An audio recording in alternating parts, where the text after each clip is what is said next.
Hello everyone, welcome to SPC centre. This is Prashant Kumar. Friends, आज के इस वीडियो में मैं आप लोगों के साथ 71वीं बीपीएससी प्रीलिम्स के लिए संस्कृति आईएएस इंस्टीट्यूट के द्वारा चलाया जा रहा है टेस्ट सीरीज के तीसरे शेड्यूल को मैं आप लोगों के साथ डिस्कस करूंगा। इसके पूर्व में हमने फर्स्ट टेस्ट के रूप में हमने इंडियन हिस्ट्री को डिस्कस किया था, सेकंड टेस्ट में ज्योग्राफी सेक्शन को डिस्कस किया गया था और आज जो थर्ड टेस्ट है वह सेक्शनल टेस्ट है और यह Indian polity plus current affair section से संबंधित होगा। यानी कि इसमें 150 सवाल में 120 सवाल इंडियन पॉलिटी से होंगे प्लस 30 प्रश्न जो होंगे वह करेंट अफेयर सेक्शन से संबंधित होंगे। तो 71वीं बीपीएससी प्रीलिम्स का हमारे यूट्यूब चैनल पर डिस्कस किया जाने वाला यह तीसरा टेस्ट है जो कि संस्कृति आईएएस इंस्टीट्यूट के द्वारा कंडक्ट कराया जा रहा है। तो आइए हम लोग इसका डिस्कशन प्रारंभ करते हैं। इसका पीडीएफ हमारे प्रीलिम्स के लिए जो करेंट अफेयर का पेड बैच चल रहा है वहाँ पे इसका पीडीएफ प्रोवाइड किया जाएगा। अगर आप लोग प्रीलिम्स का पेड बैच से जुड़ना चाहते हैं तो 8375934036 या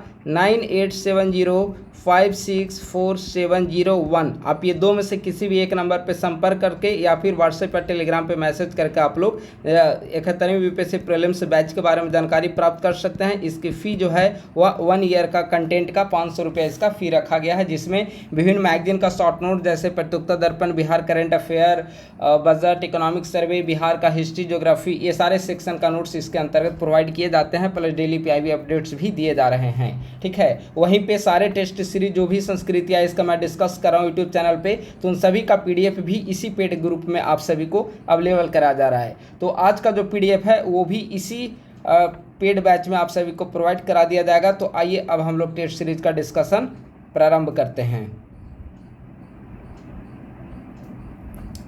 पहला सवाल है, इंडियन पॉलिटी का सवाल है, केंद्रीय गृह मंत्री निम्नलिखित में से किस परिषद का पदेन अध्यक्ष होता है? ठीक है, केंद्रीय गृह मंत्री किसका पदेन अध्यक्ष होता है? अंतर्राज्यीय परिषद गलत है। अंतर्राज्यीय परिषद का अध्यक्ष जो होते हैं वह प्राइम मिनिस्टर होते हैं। ठीक है, राष्ट्रीय विकास परिषद यह भी गलत है। राष्ट्रीय विकास परिषद के अध्यक्ष भी प्राइम मिनिस्टर ही होते हैं। क्षेत्रीय परिषद यह बिल्कुल सही है। तो इसका आंसर क्या हो जाएगा? सी, यानी कि क्षेत्रीय परिषद। ठीक है, इसका गठन कब किया गया? 1956 में। और भारत में उत्तर, दक्षिण, पूर्व, पश्चिम, मध्य ये क्षेत्रीय परिषद हैं और पूर्वोत्तर का क्षेत्रीय परिषद अलग से गठन किया गया है 1956 के एक्ट के माध्यम से, जिसके तहत क्षेत्रीय परिषद का अध्यक्ष कौन होते हैं? केंद्रीय गृह मंत्री। एक का आंसर हो जाएगा सी।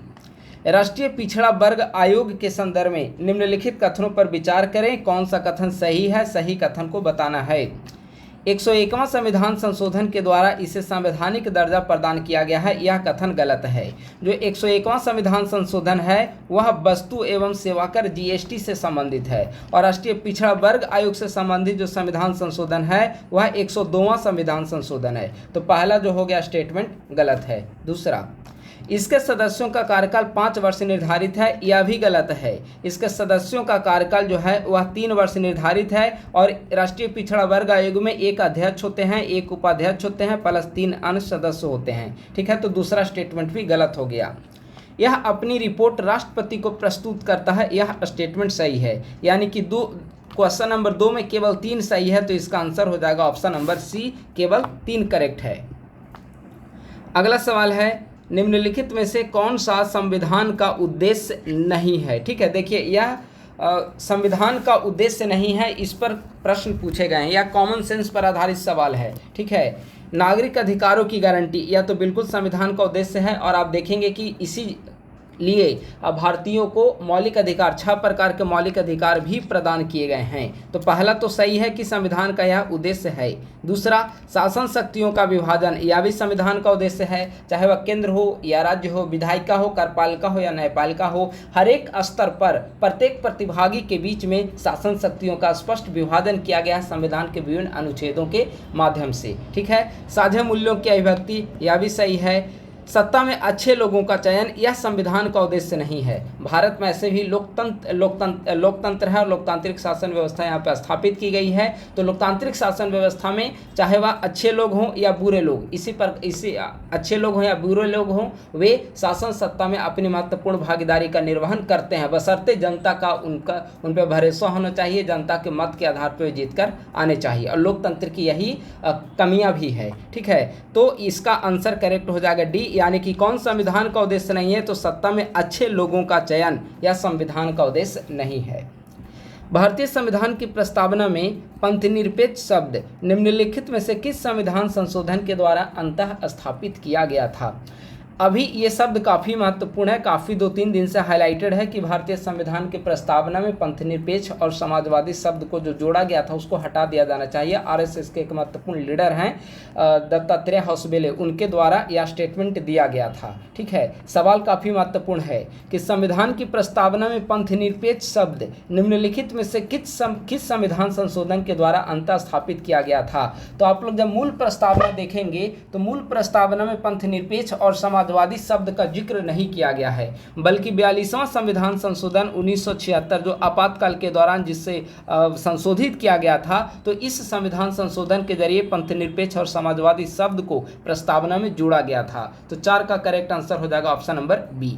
अन्य इसके 3 ऑप्शन है, उसको हम लोग देख लेते हैं। पहला ऑप्शन है 26वां संविधान संशोधन। 26वां संविधान संशोधन जो है वह प्रिवी पर्स की समाप्ति, जो राजा महाराजा थे उनके जो विशेष अधिकार दिए गए थे उनकी समाप्ति से संबंधित है।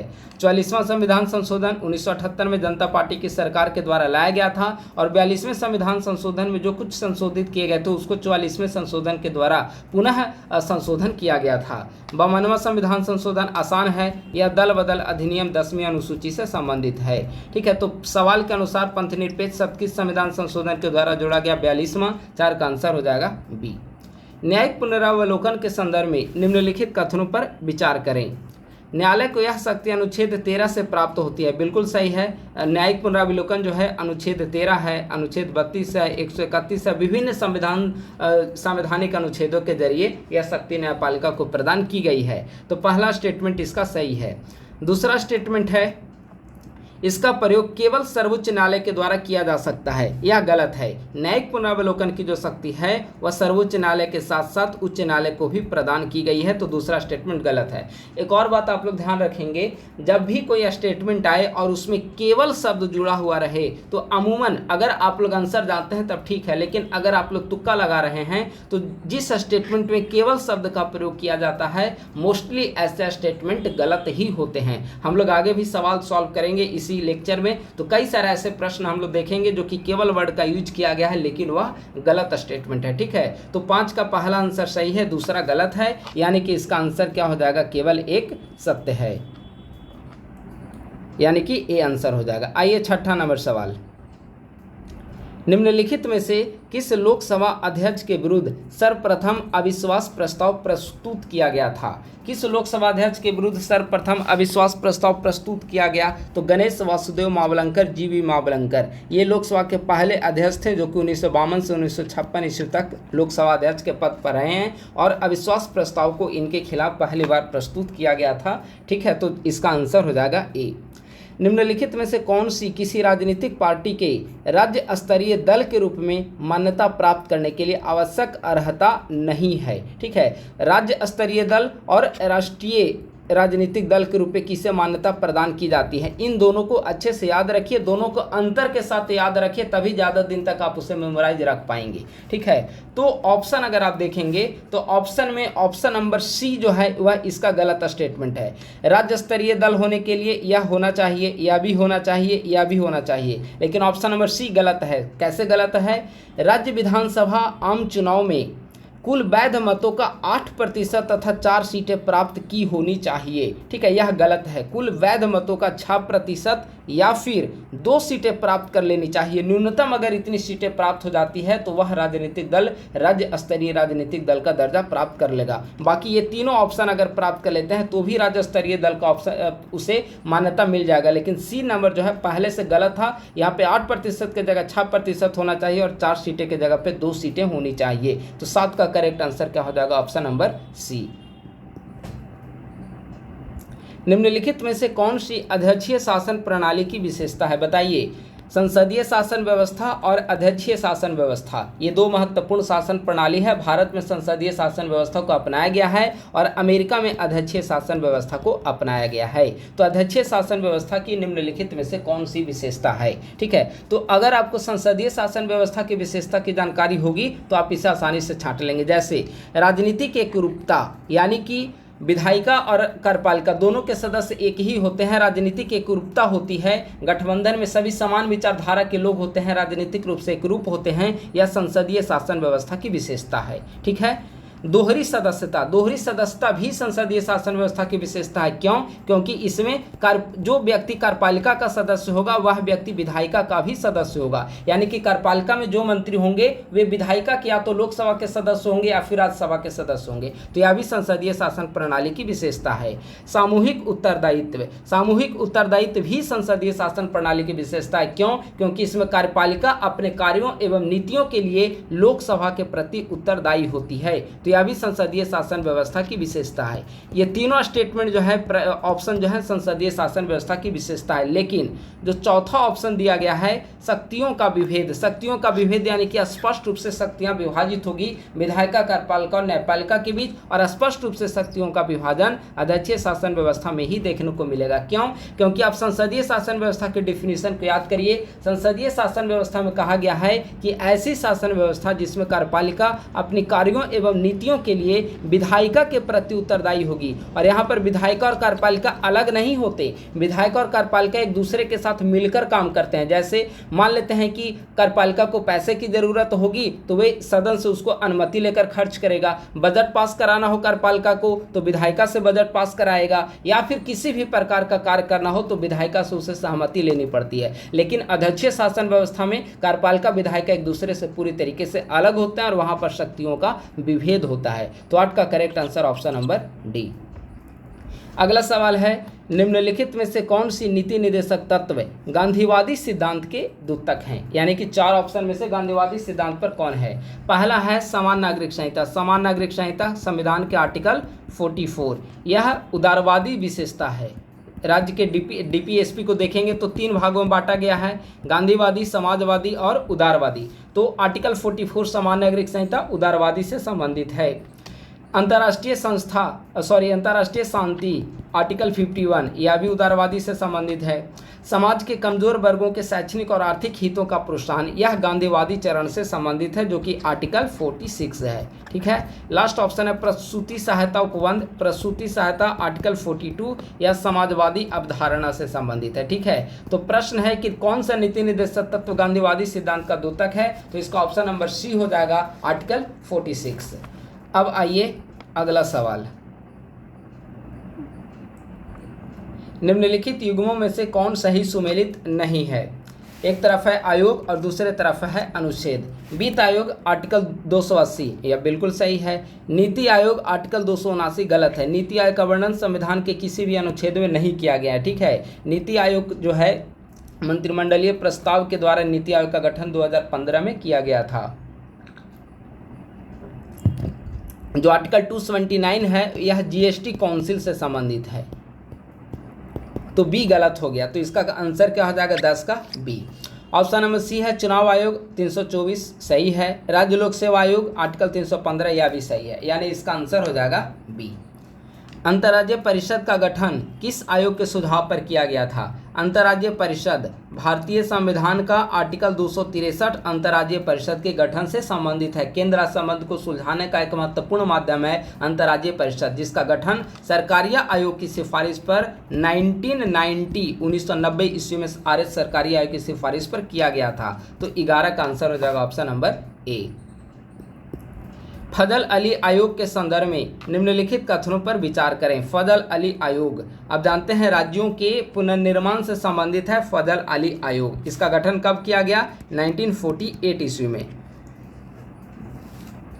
के.एम. पन्नीकर एवं हृदयनाथ कुंजरू इसके सदस्य थे। बिल्कुल सही है। फजल अली आयोग एक 3 सदस्यीय आयोग थी, कमेटी थी, जिसे फजल अली, के.एम. पन्नीकर और हृदयनाथ कुंजरू सदस्य थे। तो इसका पहला ऑप्शन सही है। दूसरा, इसने एक भाषा एक राज्य के सिद्धांत को स्वीकार किया, गलत है। फजल अली आयोग ने कहा था कि राज्य निर्माण का मुख्य आधार भाषा अवश्य होनी चाहिए, लेकिन प्रत्येक भाषा के लिए एक राज्य हो ऐसा जरूरी नहीं है। तो दूसरा स्टेटमेंट गलत है। फिर से आप लोग समझिए, फजल अली आयोग ने भाषा को राज्य निर्माण का मुख्य आधार अवश्य बताया, लेकिन प्रत्येक भाषा के लिए एक राज्य के सिद्धांत को कभी उसने स्वीकार नहीं किया। तो पहला ऑप्शन सही है, दूसरा ऑप्शन गलत है। 12 का आंसर हो जाएगा, केवल एक सही है, ए।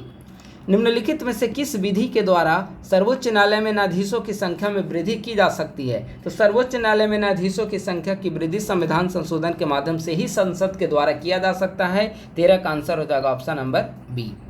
नीचे दो कथन दिए गए हैं, अभिकथन ए और कारण आर। अभिकथन ए, भारतीय उच्च न्यायालयों को उच्चतम न्यायालय के समान ही रीट जारी करने का अधिकार प्रदान किया गया। बिल्कुल सही है, चाहे वह सुप्रीम कोर्ट हो या फिर हाई कोर्ट हो, दोनों को रीट जारी करने की समान शक्तियां प्रदान की गई है। आर, उच्चतम न्यायालय का रीट अधिकार क्षेत्र उच्च न्यायालयों से अधिक व्यापक है, गलत है। उच्चतम न्यायालय का रीट अधिकार क्षेत्र उच्च न्यायालय से व्यापक नहीं है, बल्कि ऑपोजिट है। हाई कोर्ट का जो रीट जारी करने का अधिकार है वह माननीय सर्वोच्च न्यायालय से अधिक है। क्यों? क्योंकि माननीय सर्वोच्च न्यायालय जो है सिर्फ मौलिक अधिकार को उल्लंघन के मामले में रीट जारी कर सकता है, लेकिन जो हाई कोर्ट है वह मौलिक अधिकार के साथ साथ अगर किसी का कानूनी अधिकार का भी वायलेशन होता है तो उस संदर्भ में भी रीट जारी करने का अधिकार है। तो यह स्टेटमेंट ऑपोजिट दिया गया है, तो इसमें केवल अभिकथन ए सही है। तो इसका आंसर हो जाएगा ऑप्शन नंबर सी। ए सही है लेकिन आर गलत है। 14 का देख लीजिए ऑप्शन नंबर सी। अगला सवाल है, निम्नलिखित में से कौन सा प्रावधान भारतीय संविधान में 44वें संशोधन के द्वारा जोड़ा गया था? 44वें संशोधन के द्वारा किसे जोड़ा गया भारतीय संविधान के अंतर्गत? ठीक है, तो इसका ऑप्शन नंबर डी देखिए, और यह बहुत महत्वपूर्ण संशोधन है। आपातकाल की घोषणा के लिए मंत्रिमंडल की लिखित सिफारिश आवश्यक थी। ठीक है, चूंकि 42वें संशोधन आप देखेंगे कि 1975 ईस्वी में जो इमरजेंसी इंदिरा गांधी के समय में लगाया गया था उसमें मंत्रिमंडल की लिखित सहमति नहीं थी, तो 44वें संविधान संशोधन 1978 के जरिए यह प्रावधान जोड़ दिया गया कि आपातकाल की उद्घोषणा तभी की जा सकती है जब मंत्रिमंडल की लिखित सिफारिश इस पर किया जाए। तो 15 का करेक्ट आंसर हो जाएगा ऑप्शन नंबर डी। निम्नलिखित संस्थाओं को उनकी स्थापना के आधार पर कालानुक्रम में व्यवस्थित करिए तथा नीचे दिए गए कूट का प्रयोग करके सही विकल्प का चयन करें। केंद्रीय सूचना आयोग, केंद्रीय सूचना आयोग का गठन आरटीआई एक्ट जो आया था 2005 में, उसके पश्चात किया गया था 2005 में। पहला का हो गया 2005। केंद्रीय सतर्कता आयोग, इसका गठन 2003 में हुआ। केंद्रीय अन्वेषण ब्यूरो 1963 में, और यह है राष्ट्रीय अन्वेषण अभिकरण 2009 में। तो इसको मैच करेंगे, सबसे पहले आएगा 3, उसके बाद आएगा 2, उसके बाद 1, उसके बाद 4। 3, 2, 1, 4 ऑप्शन नंबर ए सही है। संसद के किसी सदस्य की निर्हता पर विनिश्चय करते समय राष्ट्रपति निम्नलिखित में से किसकी सलाह प्राप्त करता है? कोई भी सदस्य संसद का सदस्य है या नहीं, संसद सदस्य की योग्यता पर अगर कोई निर्णय लेना हो तो राष्ट्रपति निम्नलिखित में से किसकी सलाह लेगा? तो इलेक्शन कमीशन ऑफ इंडिया, भारतीय निर्वाचन आयोग। तो 17 का करेक्ट आंसर क्या हो जाएगा? Option number C. अगला सवाल है, निम्नलिखित में से कौन संविधान निर्माण के लिए गठित प्रारूप समिति का सदस्य नहीं था? प्रारूप समिति का सदस्य निम्नलिखित में से कौन नहीं था? पहले आप यह बताइए कि प्रारूप समिति का गठन कब किया गया था? तो 29 अगस्त 1947 को प्रारूप समिति का गठन किया गया। इसके अध्यक्ष कौन थे? बाबा साहब भीमराव अम्बेडकर प्रारूप समिति के अध्यक्ष थे। ठीक है, इसमें टोटल 7 सदस्य थे। तो यही सवाल है कि इन 7 सदस्यों में से इनमें से कौन शामिल नहीं था? तो भीमराव अम्बेडकर, अल्लादी कृष्ण स्वामी अय्यर, गोपाल स्वामी अयंगर, के Munshi, BL Mittal, DP Khetan, N Madhavrao, ये सभी प्रारूप समिति के सदस्य थे। लेकिन डॉक्टर राजेंद्र प्रसाद प्रारूप समिति के सदस्य नहीं थे। 18 का आंसर हो जाएगा ऑप्शन नंबर सी।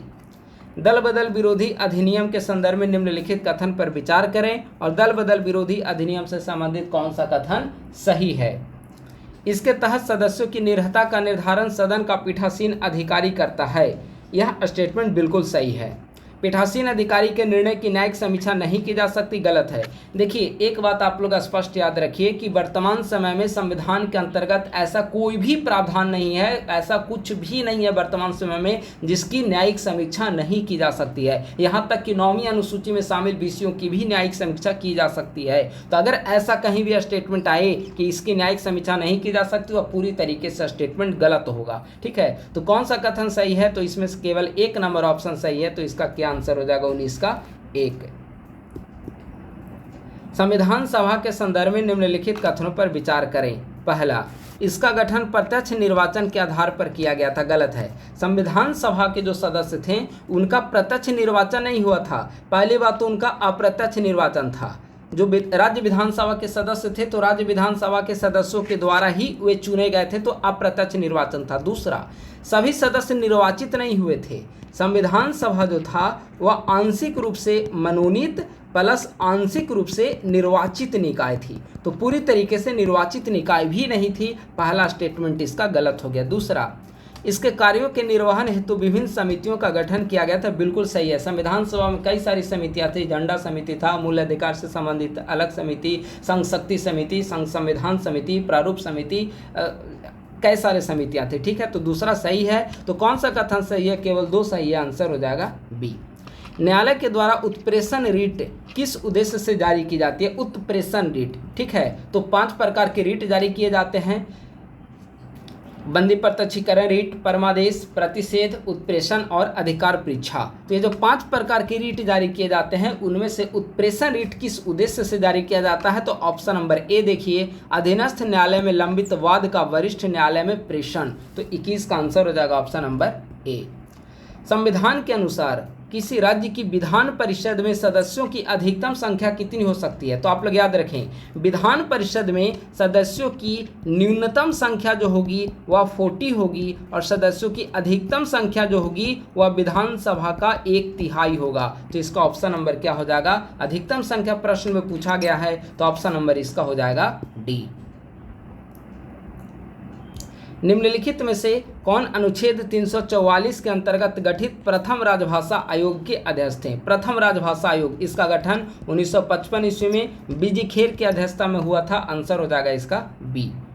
निम्नलिखित में से किस वाद में सर्वोच्च न्यायालय ने आरक्षण की अधिकतम सीमा को 50% निर्धारित किया? बहुत महत्वपूर्ण है। और रिजर्वेशन से संबंधित जो कुछ भी डॉक्यूमेंट आप देखेंगे जब भी सर्वोच्च न्यायालय में जाएगा तो न्यूज़पेपर में इसकी जरूर जिक्र रहेगा, और वह है इंदिरा साहनी मामला 1992। इसमें आरक्षण की सीमा को 50% निर्धारित कर दिया, यानी कि 50% से ज़्यादा 51% भी कि कहीं रिजर्वेशन नहीं हो सकता। इसीलिए आप देखेंगे जब यहाँ पे बिहार में जातिगत आरक्षण किया गया था तो जातिगत आरक्षण के पश्चात आरक्षण की सीमा को 65% प्लस 10% EWS यानी कि आरक्षण की सीमा को 75% तक कर दिया गया था, जिसे न्यायपालिका के द्वारा खारिज कर दिया गया। तो इंदिरा साहनी मामला, इसमें सर्वोच्च न्यायालय ने आरक्षण की अधिकतम सीमा को 50% निर्धारित कर दिया है। 24 का आंसर हो जाएगा ऑप्शन नंबर डी। पूर्वोत्तर राज्यों के सामाजिक एवं आर्थिक विकास हेतु गठित पूर्वोत्तर परिषद का मुख्यालय कहाँ पर है? 1971 ईस्वी में इसका गठन किया गया था। मुख्यालय है इसका शिलांग में। वित्तीय आपात के संदर्भ में निम्नलिखित कथनों पर विचार करें। वित्तीय आपातकाल, इसकी उद्घोषणा के 2 माह के भीतर संसद के द्वारा इसका अनुमोदन आवश्यक है। बिल्कुल सही। आप देखेंगे वित्तीय आपातकाल भारतीय संविधान में आर्टिकल 360 में वित्तीय आपातकाल का जिक्र किया गया है, ठीक है। तो उद्घोषणा के 2 महीने के अंदर संसद के द्वारा इसका अनुमोदन किया जाना आवश्यक है। दूसरा, संसद के द्वारा अनुमोदन के बाद इसे अनिश्चित काल तक जारी रखा जा सकता है, यह भी सत्य है। तो दोनों सत्य है, आंसर हो जाएगा सी। निम्नलिखित में से किस निकाय का गठन संथानम समिति के सुझाव पर किया गया था? तो संथानम समिति के सुझाव पर केंद्रीय सतर्कता आयोग का गठन किया गया था। कब? 1964 में। तो इसका आंसर हो जाएगा ऑप्शन नंबर बी। अगला सवाल है, निम्नलिखित में से किन उपबंधों को दल बदल अधिनियम के अंतर्गत किसी सदस्य की अयोग्यता का कारण माना जाएगा? दल बदल अधिनियम संविधान के 10वीं अनुसूची में संबंधित है और 52वां संविधान संशोधन के द्वारा यह अधिनियम लेकर आया था, जिसमें 51वां संविधान संशोधन के जरिए 91 संविधान संशोधन के जरिए संशोधन किया गया था।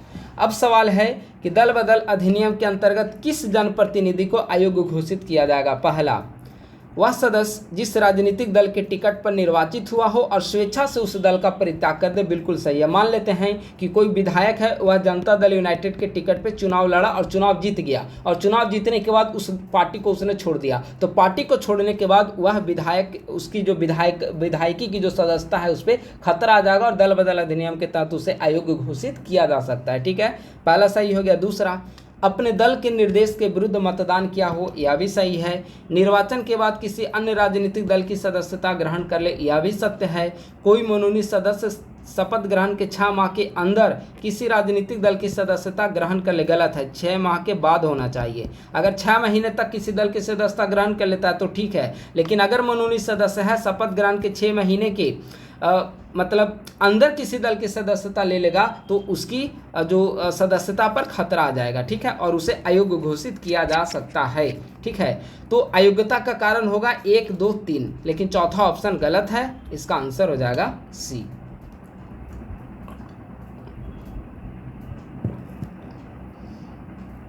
किस समिति के सुझाव पर संविधान में मौलिक कर्तव्यों का समावेश किया गया? मौलिक कर्तव्य स्वर्ण सिंह समिति की सिफारिश पर 1976 में, ठीक है, आंसर हो जाएगा इसका ए।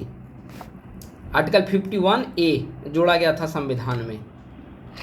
निम्नलिखित में से किसने प्रधानमंत्री बनने से पूर्व किसी राज्य के मुख्यमंत्री पद का धारण नहीं किया था, है ना? कौन ऐसे व्यक्ति हैं ऑप्शन में जो कि पीएम बनने से पूर्व किसी भी राज्य के सीएम नहीं थे?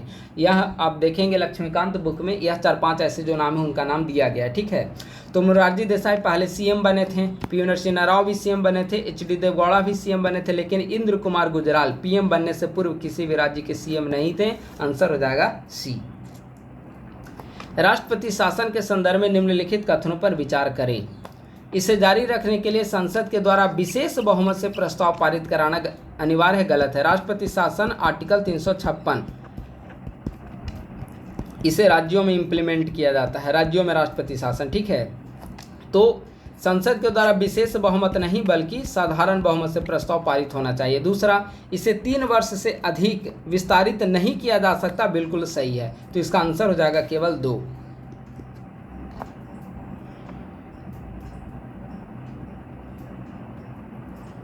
लोकसभा अध्यक्ष को पद से हटाने के लिए प्रस्तुत प्रस्ताव के संदर्भ में निम्नलिखित कथनों में से कौन सा कथन सही है? अगर लोकसभा अध्यक्ष को पद से हटाना हो तो प्रस्ताव लाया जाता है, उस संदर्भ में कौन सा कथन सही है? पहला, इसका 50 सदस्यों के द्वारा समर्थन आवश्यक है, बिल्कुल सही है। इसे सदस्यों के द्वारा सामान्य बहुमत से पारित संकल्प के द्वारा पदच्युत किया जाता है, गलत है। सामान्य बहुमत से पारित संकल्प नहीं होता है बल्कि बहुमत होता है, सभी सदस्यों का विशेष बहुमत, बहुमत नहीं विशेष बहुमत, ठीक है। तो इसमें केवल एक सही है, दूसरा गलत है। निम्नलिखित उपराष्ट्रपतियों को उनके कार्यकाल के अनुसार सही क्रम में व्यवस्थित करिए तथा नीचे दिए गए कूट का प्रयोग करके सही उत्तर को चुने। बढ़िया सवाल है यार, ठीक है। उपराष्ट्रपति का क्रम आपको याद रहेगा तो क्रम के अनुसार आप यहाँ पे व्यवस्थित कर सकते हैं। तो आप देखेंगे इनमें सबसे पहले गोपाल स्वरूप पाठक उपराष्ट्रपति बने हैं 1969 से 74। उसके बाद बी.डी. जत्ती बने हैं 1974 से 79। उसके बाद मोहम्मद हिदायतुल्ला बने हैं 1979 से 84 और आर वेंकटरमन 1984 से 87। और मोहम्मद हिदायतुल्ला यह सर्वोच्च न्यायालय के मुख्य न्यायाधीश थे जो कि राष्ट्रपति उपराष्ट्रपति भी बने, ठीक है। एकमात्र ऐसे व्यक्ति जो सर्वोच्च न्यायालय के मुख्य न्यायाधीश भी रहे और राष्ट्रपति भी रहे और उपराष्ट्रपति भी रहे, वो कौन है? मोहम्मद हिदायतुल्ला। तो इसका क्रम क्या होगा? 2, 1, 4, 3, आंसर हो जाएगा बी। निम्नलिखित में से कौन सा भारत के राष्ट्रपति पर महाभियोग चलाने का अधिकार है? भारत के राष्ट्रपति पर महाभियोग चलाने का एकमात्र जो अधिकार आधार है वह उसका जो भारतीय संविधान में जिक्र जिसका किया गया है वह है संविधान का अतिक्रमण, यानी कि सिर्फ संविधान के अतिक्रमण करने के आधार पर ही माननीय जो हमारे राष्ट्रपति महामहिम राष्ट्रपति हैं उन पर महाभियोग चलाया जा सकता है। कौन से आर्टिकल में महाभियोग का जिक्र किया गया है? आर्टिकल 61, ठीक है। आंसर हो जाएगा इसका सी। राज्य विधानमंडल के किसी सदस्य के सदन की बैठकों से कितने दिनों तक बिना अनुमति अनुपस्थित रहने पर उसकी सदस्यता समाप्त कर दी जाएगी? तो चाहे वह राज्य विधानमंडल हो या फिर संसद हो, अगर कोई व्यक्ति या निर्वाचित प्रतिनिधि लगातार 60 दिन तक सदन में अनुपस्थित होता है तो उसकी सदस्यता समाप्त कर दी जाएगी। इसका आंसर हो जाएगा बी। सांसद स्थानीय क्षेत्र विकास योजना MPLAD शॉर्ट रूप है इसका, निम्नलिखित में से किस वर्ष प्रारंभ की गई थी? तो 1993 ईस्वी में इसको प्रारंभ किया गया था। 36 का आंसर हो जाएगा ऑप्शन नंबर सी।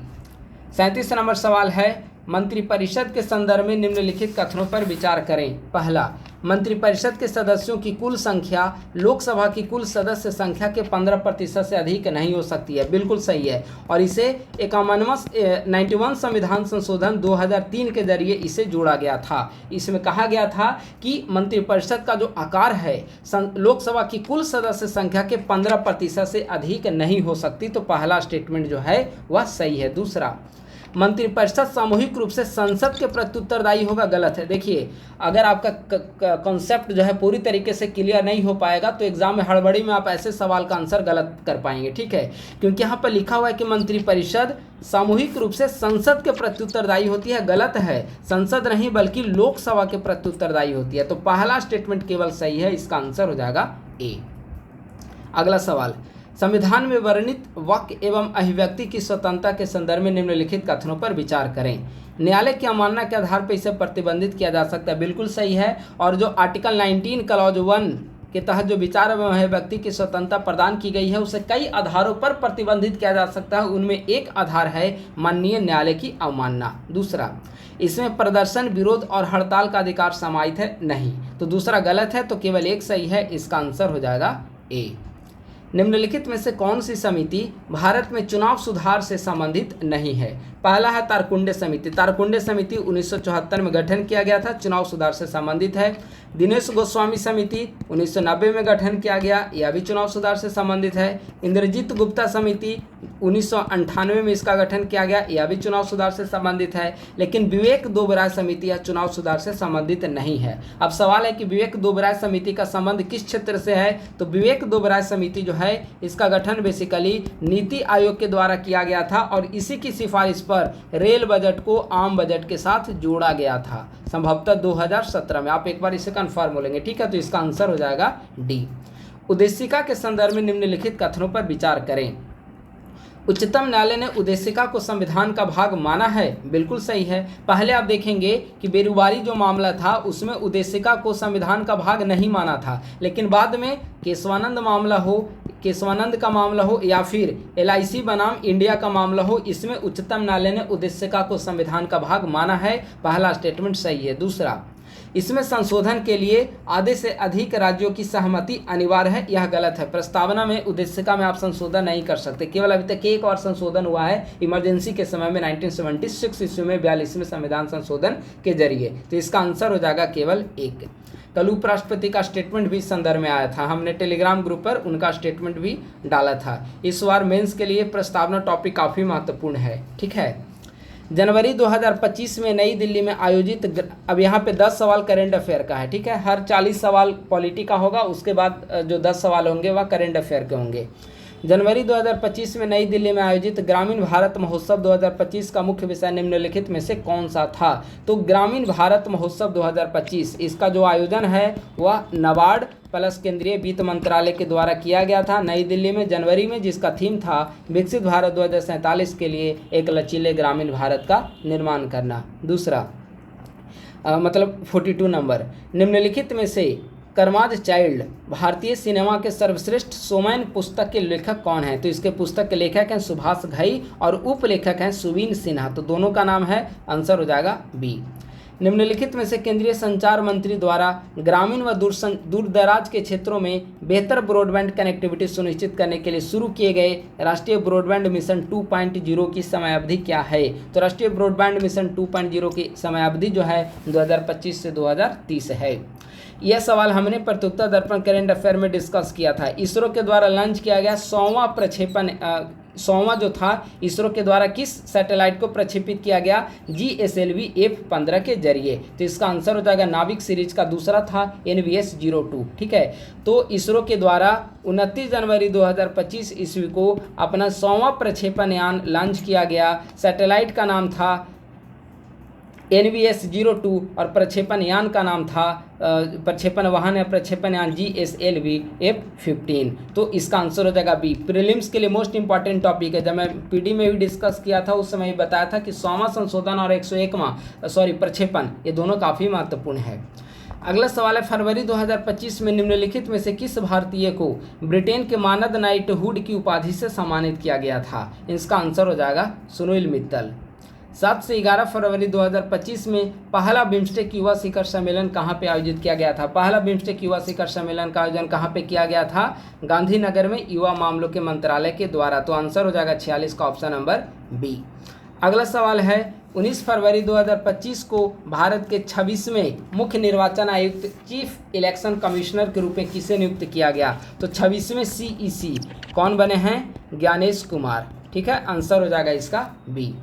18वें प्रवासी दिवस के संदर्भ में निम्नलिखित में से कौन सा कथन सही है? इस वर्ष इसका आयोजन तमिलनाडु में किया गया, गलत है। 18वें प्रवासी भारतीय दिवस 2025 का आयोजन उड़ीसा भुवनेश्वर में किया गया। और आप लोग याद रखेंगे, पूर्वी भारत में आयोजित किया जाने वाला पहला प्रवासी दिवस सम्मेलन था, तो पहला स्टेटमेंट गलत है। दूसरा, इसका मुख्य विषय विकसित भारत में प्रवासी भारतीयों का योगदान है, यह बिल्कुल सही है। आंसर हो जाएगा इसका कौन सा सही है? केवल 2, ऑप्शन नंबर बी। हाल ही में प्रवासी पक्षी ब्लू चिक्ड बी ईटर का पहला प्रजनन स्थल भारत के किस राज्य में खोजा गया? तो तमिलनाडु के कन्याकुमारी में। आंसर हो जाएगा इसका बी। केंद्रीय बजट 2025-26 में 6 वर्षीय दलहन आत्मनिर्भरता मिशन के अंतर्गत निम्नलिखित में से किन दालों के उत्पादन की घोषणा की गई? काफ़ी इंपॉर्टेंट सवाल है, ऐसा ही एक सवाल 70वीं बीपीएससी परीक्षा में पूछा गया है, ठीक है। तो केंद्रीय बजट में जो 6 वर्षीय दलहन आत्मनिर्भरता मिशन लॉन्च किए जाने की बात की गई है, उसमें 3 प्रकार के दालों को शामिल किया गया है, अरहर, उड़द और मसूर। आंसर हो जाएगा ए। लोकसभा का चुनाव लड़ने वाला कोई प्रत्याशी अपनी जमानत खो देगा यदि उसे चुनाव में प्राप्त ना हो। कुल वैध मतों का 1/6 भाग से कम मत प्राप्त करने वाला व्यक्ति अपनी जमानत जब्त कराता है, तो इसका आंसर हो जाएगा ऑप्शन नंबर बी। निम्नलिखित में से किस अनुच्छेद के द्वारा पंचायतों में महिलाओं के लिए 1/3 आरक्षण का प्रावधान किया गया है? तो पंचायती राज आप सभी जानते हैं कौन सा भाग है? भाग आप लोग याद रखें, 11वीं अनुसूची है, अनुसूची 11वीं, ठीक है। और 12वीं नगर निकाय से संबंधित है, ठीक है। इसमें टोटल 29 विषय हैं। तो सवाल है कि किस अनुच्छेद के द्वारा पंचायतों में महिलाओं के लिए 1/3 आरक्षण का प्रावधान किया गया? 243D, ठीक है। 73वां संशोधन अधिनियम जो था 1992, उसके तहत 243 से 243O पंचायती राज से संबंधित है और 243P से 243ZG या नगर निकाय से संबंधित है। तो इसमें आर्टिकल 243D जो है वह महिलाओं के लिए आरक्षण की बात करता है, आरक्षण का प्रावधान है। इसका आंसर हो जाएगा ए। याद रखने का एक बढ़िया सा फॉर्मूला है, आरक्षण 4 वर्ड है तो ABCD चौथे नंबर पे आता है, तो 243D, ठीक है। इसका आंसर हो जाएगा ए। निम्नलिखित कथनों पर विचार करें, कौन सा कथन सही है? विधानमंडल के द्वारा संविधान संशोधन प्रस्ताव के अनुमोदन हेतु समय सीमा निर्धारित नहीं है, बिल्कुल सही है। अब देखेंगे संविधान संशोधन प्रक्रिया 3 प्रकार की, एक साधारण और एक विशेष, और एक तीसरा है विशेष प्लस आधे से अधिक राज्यों की सहमति। तो आधे से अधिक राज्यों की सहमति में किसी भी राज्य से कितने दिनों के अंदर सहमति मिलनी चाहिए संविधान संशोधन विधेयक पर? ऐसा कोई कहीं भी दिन का जिक्र नहीं किया गया, पहला स्टेटमेंट सही है। दूसरा, 7वीं अनुसूची से संबद्ध किसी भी विषय पर संविधान संशोधन हेतु आधे से अधिक राज्यों का अनुमोदन आवश्यक है, बिल्कुल सही है। तो दोनों स्टेटमेंट सत्य हैं। साधारण विधेयक संबंधी प्रक्रिया के अंतर्गत निम्नलिखित में से किस चरण में विधेयक को परामर्श समिति या संयुक्त परामर्श समिति में भेजने का अधिकार दिया गया है? तो इसका आंसर हो जाएगा बी, यानी कि द्वितीय वाचन, क्योंकि पहले वाचन के तहत सदन के पटल पर उसको रखा जाएगा और सदन के पटल पर रखने के बाद उसे संयुक्त परामर्श समिति को भेजा जाता है विशेष चर्चा के लिए, विशेष वाद विवाद के लिए। तो इसका आंसर हो जाएगा 54 का बी। अगला सवाल है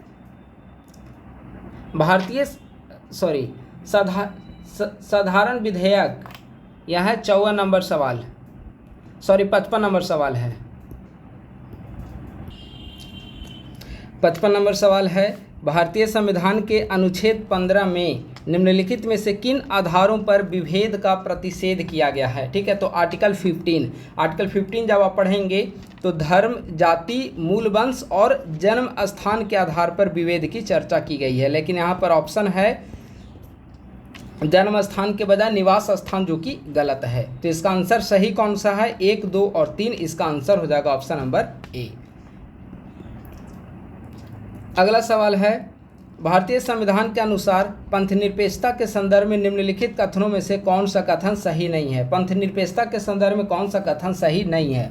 तो ऑप्शन को देखिए, ऑप्शन को जब आप पढ़ेंगे तो ऑप्शन नंबर डी देखिए। डी में कहा गया है कि राज्य सभी धार्मिक मामलों में हस्तक्षेप करता है, जो कि पूरी तरीके से गलत है। तो 56 का आंसर हो जाएगा ऑप्शन नंबर डी। नीचे 2 कथन दिए गए हैं, एक को अभिकथन ए और दूसरे को कारण आर कहा गया है। ठीक है, अभिकथन ए, भारत का उच्चतम न्यायालय मूल अधिकारों का संरक्षक है। बिल्कुल सही है। उच्चतम न्यायालय का एक महत्वपूर्ण कार्य है जनता को दिए गए मौलिक अधिकारों की रक्षा करना, और इसके लिए उच्चतम न्यायालय के द्वारा रिट भी जारी किया जाता है। तो अभिकथन ए सही है। और वह मूल अधिकारों को छीनने या न्यून करने संबंधी विधि को शून्य घोषित कर सकता है, यह भी सही है। तो ए और आर दोनों सही है और कथन आर ए का सही व्याख्या कर रहा है। ऑप्शन हो जाएगा इसका ए सही है। राज्यपाल की अध्यादेश जारी करने की शक्ति के संदर्भ में निम्नलिखित कथनों पर विचार करें। राज्यपाल की अध्यादेश जारी करने, कौन से आर्टिकल के तहत राज्यपाल के द्वारा अध्यादेश जारी किया जाता है? आर्टिकल 213। आर्टिकल 123 के तहत राष्ट्रपति के द्वारा अध्यादेश जारी किया जाएगा। ठीक है। पहला है राज्यपाल के अध्यादेश जारी करने की शक्ति केवल राज्य सूची के विषयों तक विस्तृत है, गलत है। अभी हमने ऊपर स्टेटमेंट बताया था कि अगर किसी सवाल के विकल्प में केवल दिया गया हो तो अमूमन वह स्टेटमेंट गलत होता है। ठीक है, तो यहाँ भी गलत है, क्योंकि राज्य के जो राज्यपाल होते हैं वो दो विषय पर अध्यादेश जारी कर सकते हैं, एक तो राज्य सूची और दूसरा संवर्ती सूची के विषयों पर। ठीक है, तो पहला स्टेटमेंट गलत हो गया। दूसरा, विधानमंडल के पुनः समवेत होने के 6 माह के भीतर, यानी कि पुनः जब विधानमंडल का गठन होगा तो उसके 6 माह के भीतर अध्यादेश को स्वीकार करने का प्रस्ताव पारित होने पर अध्यादेश अधिनियम बन जाता है, गलत है। जब विघटन हो गया तो 6 महीने का ऑलरेडी समय लग गया, तो उसके बाद 6 माह नहीं बल्कि 6 सप्ताह का समय होना चाहिए था। तो दूसरा गलत, पहला भी गलत। तो कौन सा कथन सही है? डी, न तो 1 न तो 2।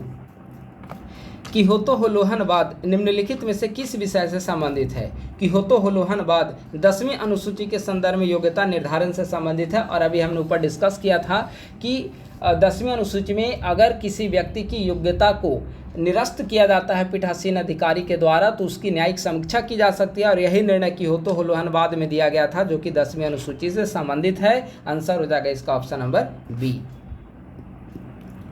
निम्नलिखित में से किस नियम के तहत संसद में जनहित के विषयों पर बहस की जाती है तथा बहस के बाद मतदान भी कराया जाता है? तो इसका आंसर हो जाएगा सी, यानी कि नियम 184। अगला सवाल है, भारतीय संविधान के निम्नलिखित में से किस अनुच्छेद के द्वारा पीठासीन अधिकारी को निर्णायक मत देने की शक्ति प्राप्त है? काफ़ी महत्वपूर्ण है। आर्टिकल 100, आर्टिकल 100 पीठासीन अधिकारी को निर्णायक मत देने की शक्ति प्रदान करता है। आंसर हो जाएगा डी। निम्नलिखित कथनों पर विचार करें, सही कथन को बताना है। सांकेतिक कटौती के अंतर्गत मांग की राशि में 1 रुपये की कमी का प्रस्ताव रखा जाता है, गलत है। सांकेतिक कटौती के अंतर्गत 1 रुपये नहीं बल्कि 100 रुपये होगा। पहला स्टेटमेंट गलत है। दूसरा, लोकसभा में कटौती प्रस्ताव के पास होने पर सरकार को त्यागपत्र देना पड़ता है, सही है। तो आंसर हो जाएगा कौन सा कथन सही है? तो केवल 2, आंसर हो जाएगा बी। निम्नलिखित में से किस विषय में राज्यसभा एवं लोकसभा को समान शक्तियां प्राप्त है? मोस्ट इंपॉर्टेंट सवाल। लोकसभा और राज्यसभा को, यानी कि लोकसभा इक्वल टू राज्यसभा, किस स्थिति में? संविधान संशोधन विधेयक की स्थिति में। 63 का आंसर हो जाएगा बी, क्योंकि आप देखिए अखिल भारतीय सेवाओं का सृजन राज्यसभा की विशिष्ट शक्ति है। अविश्वास प्रस्ताव सिर्फ लोकसभा में लाया जा सकता है, कटौती प्रस्ताव लोकसभा प्रस्तुत किया जा सकता है, लेकिन संविधान संशोधन विधेयक ऐसा है जिसमें लोकसभा और राज्यसभा को समान शक्तियाँ प्रदान की गई है। आंसर हो जाएगा इसका बी। निम्नलिखित में से कौन सा राष्ट्रपति की विवेकाधीन शक्तियां हैं? राष्ट्रपति की विवेकाधीन शक्तियां निम्नलिखित में कौन सा है? पहला, खंडित जनादेश की स्थिति में प्रधानमंत्री की नियुक्ति, सही है। मंत्रिपरिषद के द्वारा सदन में विश्वास खो देने पर सरकार को बर्खास्त करना, यह भी सही है। और संसद के द्वारा पारित विधेयक को पुनर्विचार हेतु वापस लाना, यह भी सही है। तो ये जो तीनों ऑप्शन है राष्ट्रपति की विवेकाधीन शक्तियाँ हैं, आंसर हो जाएगा इसका डी। निम्नलिखित में से किनकी नियुक्ति भारत के राष्ट्रपति के द्वारा की जाती है? तो भारत के राष्ट्रपति के द्वारा वित्त आयोग के अध्यक्ष की नियुक्ति की जाती है और संघ राज्य क्षेत्र के मुख्यमंत्री की नियुक्ति की जाती है। बाकी नीति आयोग के उपाध्यक्ष की नियुक्ति प्राइम मिनिस्टर के द्वारा की जाती है। तो 1+3 इसका सही है। तो वित्त आयोग के अध्यक्ष और संघ राज्य क्षेत्र के मुख्यमंत्री, इसकी नियुक्ति राष्ट्रपति के द्वारा की जाती है। 1 और 3 सही है, यानी कि 65 का आंसर क्या हो जाएगा? Option number A. अगला सवाल है,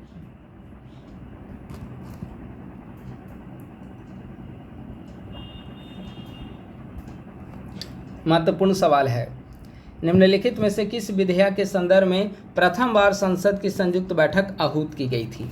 देखिए अभी आप भारतीय संसद के इतिहास में देखेंगे तो 3 बार संयुक्त बैठक आहूत की गई है। पहला है दहेज उन्मूलन विधेयक 1960, दूसरा है बैंकिंग राष्ट्रीय विधेयक 1977, और तीसरा जो है वह आतंकवाद निवारक निरोध कानून जो है 2002। ठीक है, तो पहली बार पूछा है तो पहली बार दहेज उन्मूलन प्रस्ताव 1960 में संसद की संयुक्त बैठक आहूत की गई थी। इसका आंसर हो जाएगा ऑप्शन नंबर ए।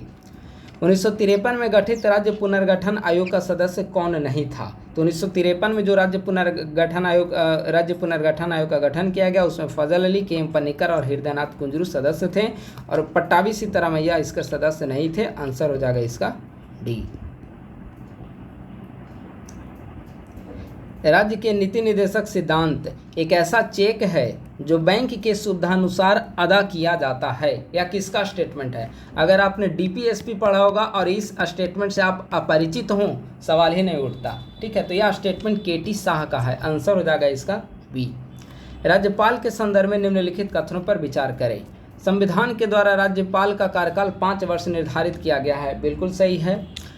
राज्यपाल को उसी प्रक्रिया से हटाया जा सकता है जिस प्रकार से केंद्र में राष्ट्रपति को, गलत है। राष्ट्रपति को महाभियोग प्रक्रिया के द्वारा हटाया जाता है, लेकिन राज्यपाल को जब मन करेगा राष्ट्रपति उसको ट्रांसफर कर सकते हैं। केंद्रीय गृह मंत्रालय की सिफारिश चाहिए, राष्ट्रपति जब मन उसको किसी राज्य में दूसरे राज्य में, जैसे बिहार का राज्यपाल हिमाचल प्रदेश में, हिमाचल का यहाँ, केरल का यहाँ, वहाँ मतलब उसको ट्रांसफर किया जा सकता है। तो दूसरा गलत है, केवल पहला सही है। इसका आंसर हो जाएगा ए। हालांकि देखिए संविधान में राज्यपाल का कार्यकाल 5 वर्ष तो निर्धारित किया गया है, लेकिन आप देखेंगे कि राज्यपाल शायद ही ऐसे होते हैं जो 5 वर्ष एक ही पद पे रहते हैं, एक ही राज्य में रहेंगे। आपको देखेंगे कहीं ट्रांसफर हो जाता है, 2-2.5 महीने यहाँ पे रहे बिहार में, फिर अगले 5 महीने केरल में, फिर अगले 10 महीने हिमाचल प्रदेश में, 30 तरह का ट्रांसफर होते रहता है। ठीक है, 69 का आंसर हो जाएगा ऑप्शन नंबर ए।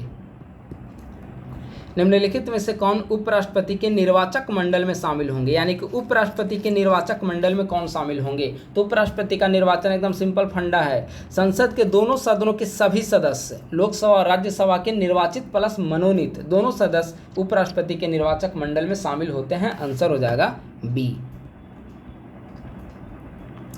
बिहार में पंचायती राज व्यवस्था के संदर्भ में निम्नलिखित कथनों पर विचार करें। बिहार में पंचायती राज संस्थाओं में महिलाओं के लिए 50% आरक्षण लागू है, सही है। बिहार में द्विस्तरीय पंचायती राज व्यवस्था है, गलत है। बिहार में त्रिस्तरीय पंचायती राज व्यवस्था है, गांव स्तर पे ग्राम पंचायत, पंचायत समिति और फिर जिला स्तर पे जिला परिषद। ठीक है, बिहार में पंचायत समितियों की संख्या 534 है, उतना ही पंचायत समितियों के जितने ब्लॉक होंगे, और ब्लॉक कितने हैं? 534, तो बिल्कुल सही है। तो 1 और 3 सही है। आंसर हो जाएगा सी। पटना उच्च न्यायालय के संदर्भ में विचार करना है। पटना उच्च न्यायालय, इसकी स्थापना 3 फरवरी 1916 को हुई, सत्य है। प्रथम महिला मुख्य न्यायाधीश न्यायमूर्ति रेखा मनहरलाल दोषित थी, यह भी सत्य है। इसमें मुख्य न्यायाधीश सहित अधिकतम 65 न्यायाधीश हो सकते हैं, गलत है। वर्तमान समय अभी तक का अप टू डेट देखें तो मुख्य न्यायाधीश के साथ सहित कुल 36 न्यायाधीश हो सकते हैं। तो पहला और दूसरा सही है, तीसरा गलत है। ऑप्शन नंबर इसका ए देखिए, पहला और दूसरा इसमें सत्य है। ठीक है, अगला सवाल है, बिहार में पहली बार राष्ट्रपति शासन जून 1968 में लागू किया गया, और जब राष्ट्रपति शासन को पहली बार लागू किया गया था तो बिहार के राज्यपाल कौन थे? तो राज्यपाल थे नित्यानंद कानूनगो। अब सवाल है कि उस समय मुख्यमंत्री कौन थे? तो मुख्यमंत्री थे भोला पासवान शास्त्री। भोला पासवान शास्त्री ये देश के पहले दलित मुख्यमंत्री हुए हैं। ठीक है, आंसर हो जाएगा इसका। सवाल पूछा है कि राज्यपाल, राष्ट्रपति शासन के समय राज्यपाल, तो नित्यानंद कानूनगो। बिहार राज्य मानवाधिकार आयोग के संदर्भ में निम्नलिखित कथनों पर विचार करें। इसकी स्थापना 3 जनवरी 2000 को की गई थी, सही है। बिहार राज्य मानवाधिकार आयोग 1993 में अधिनियम आया, लेकिन स्थापना 2000 में की गई थी। इसके पहले अध्यक्ष न्यायमूर्ति बिलाल नाजकी थे, गलत है। इसके पहले अध्यक्ष जो थे SN झा थे। तो केवल एक सही है, दूसरा गलत है। आंसर हो जाएगा इसका ए।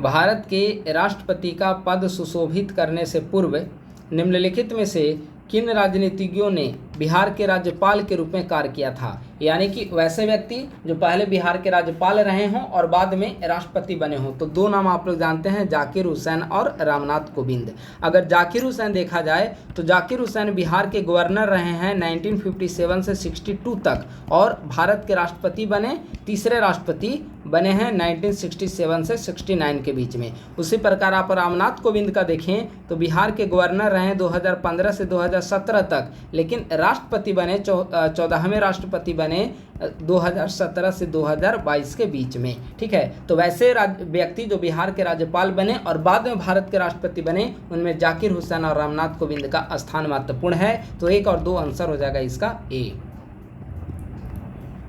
निम्नलिखित कथनों पर विचार करें। बिहार विधान परिषद का गठन भारत सरकार अधिनियम 1912 के तहत किया गया था। यह स्टेटमेंट अगर देखा जाए बिल्कुल सत्य है। बिहार विधान परिषद में 12 सदस्य राज्यपाल के द्वारा मनोनीत किए जाते हैं, यह भी सत्य है, क्योंकि बिहार विधान परिषद में टोटल सदस्य कितने होते हैं? टोटल सदस्य होते हैं 75, और 75 में आप सभी जानते हैं कि 1/6 सदस्य जो होते हैं वे राज्यपाल के द्वारा मनोनीत किए जाते हैं। तो 75 का 1/6 करेंगे, लगभग 12। ठीक है, 75 हालांकि 13 78 हो जाएगा, लेकिन लगभग 12 सदस्य मनोनीत किए जाते हैं। सही है, तो दोनों सत्य हैं, आंसर हो जाएगा सी। बिहार विधानसभा में अनुसूचित जाति के उम्मीदवारों के लिए कितनी सीटें आरक्षित है? तो अनुसूचित जाति के लिए 38 और अनुसूचित जनजाति के लिए 2। टोटल आरक्षित सीटें हैं 40। तो एससी पूछा गया है 38, आंसर हो जाएगा इसका ए। बिहार के संदर्भ में निम्नलिखित कथनों पर विचार करें। अब तक 8वां राष्ट्रपति शासन लगा है, सत्य है। बिहार के मुख्यमंत्री पद के लिए 3 बार चुने गए भोला पासवान शास्त्री, यह भी सत्य है। लोकसभा चुनाव 2024 में बिहार में कुल औसत मतदान 56.19% हुआ, यह भी सत्य है। तीनों स्टेटमेंट सत्य है, आंसर हो जाएगा इसका डी।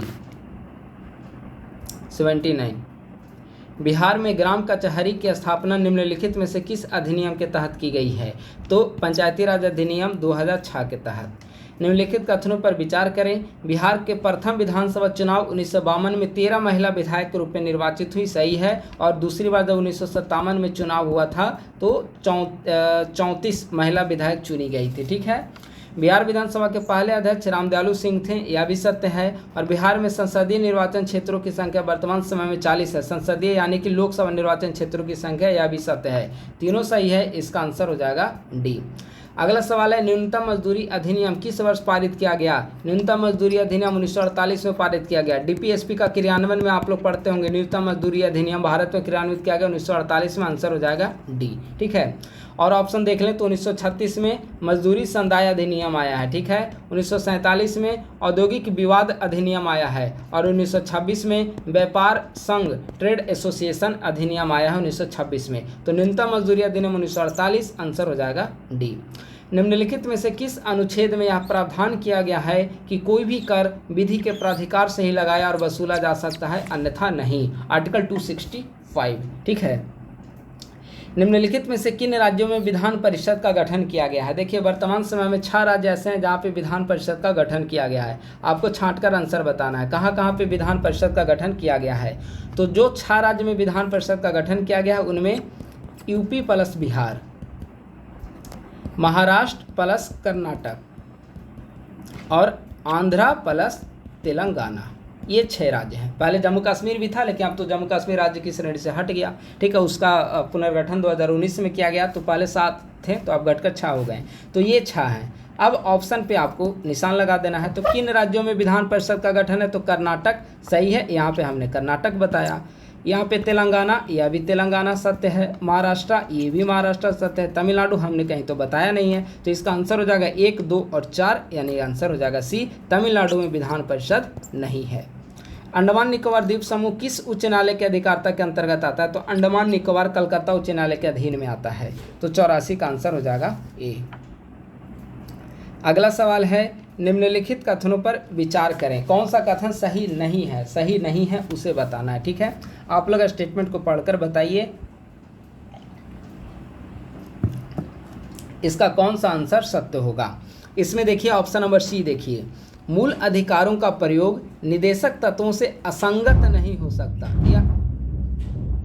यह गलत है। ठीक है, यही आंसर हो जाएगा इसका 85 का सी।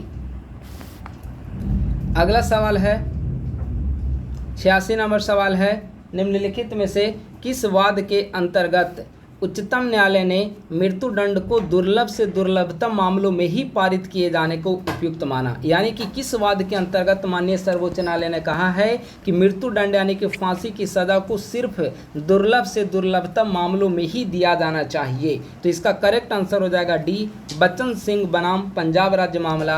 यह 1980 में आया था, जिसमें सर्वोच्च न्यायालय ने कहा है कि फांसी की सज़ा को सिर्फ दुर्लभतम मामलों में ही प्रदान किए जाना चाहिए, अन्यथा नहीं। तो इसका आंसर हो जाएगा डी। अगला सवाल है, निर्वाचन की समानुपातिक प्रतिनिधित्व प्रणाली के संदर्भ में निम्नलिखित कथनों पर विचार करें। यहाँ पे 4 विकल्प आपको दिए गए हैं। इनमें आप देखेंगे पहला विकल्प है मतदाता प्रत्याशी के स्थान पर दल को मत देना सही है। समानुपातिक प्रतिनिधित्व प्रणाली में दल को मत दिया जाता है, पहला ऑप्शन सही है। दूसरा, दल को प्राप्त मतों के अनुपात में विधायिका में सीटें आवंटित की जाती है, यह भी सत्य है। प्रत्येक निर्वाचन क्षेत्र से केवल एक प्रतिनिधि का चयन किया जाता है, गलत है। यह समानुपातिक में आप देखेंगे कि एक से अधिक प्रतिनिधि चुने जाते हैं। सर्वाधिक मत पाने वाला प्रत्याशी विजयी होता है, यह भी गलत है। यह तो फर्स्ट पास्ट द पोस्ट का जो सिस्टम है उसके अंतर्गत होता है कि सबसे ज़्यादा जो मत पाएगा वही प्रत्याशी विजयी होगा। तो समानुपातिक प्रतिनिधित्व प्रणाली 1 और 2 सत्य है, आंसर हो जाएगा इसका ए। लेखानुदान प्रणाली के संदर्भ में निम्नलिखित कथनों पर विचार करें। लेखानुदान प्रणाली भारतीय संविधान का आर्टिकल 116 इससे संबंधित है। इसमें केवल सरकार के द्वारा वहन किए जाने वाले व्यय को सम्मिलित किया जाता है, सत्य है। इसके अंतर्गत कर व्यवस्था में किए जाने वाले परिवर्तन को समाहित नहीं किया जाता है, यह भी सत्य है। तो दोनों सत्य हैं, आंसर हो जाएगा इसका सी। यानी लेखानुदान है भारतीय संविधान का आर्टिकल 116 में जिसका जिक्र किया गया है। निम्नलिखित में से कौन सा संसदीय कार्रवाई के अंतर्गत प्रदत्त व्यवस्था आधे घंटे की चर्चा का उद्देश्य है? आधे घंटे की चर्चा का क्या उद्देश्य है? तो इसका ऑप्शन नंबर डी पढ़िए। किसी ऐसे प्रश्न से उत्पन्न होने वाला विषय पर चर्चा जिसका उत्तर सदन में दिया जा चुका हो, उस पर आधे घंटे की चर्चा की जाएगी। सॉरी।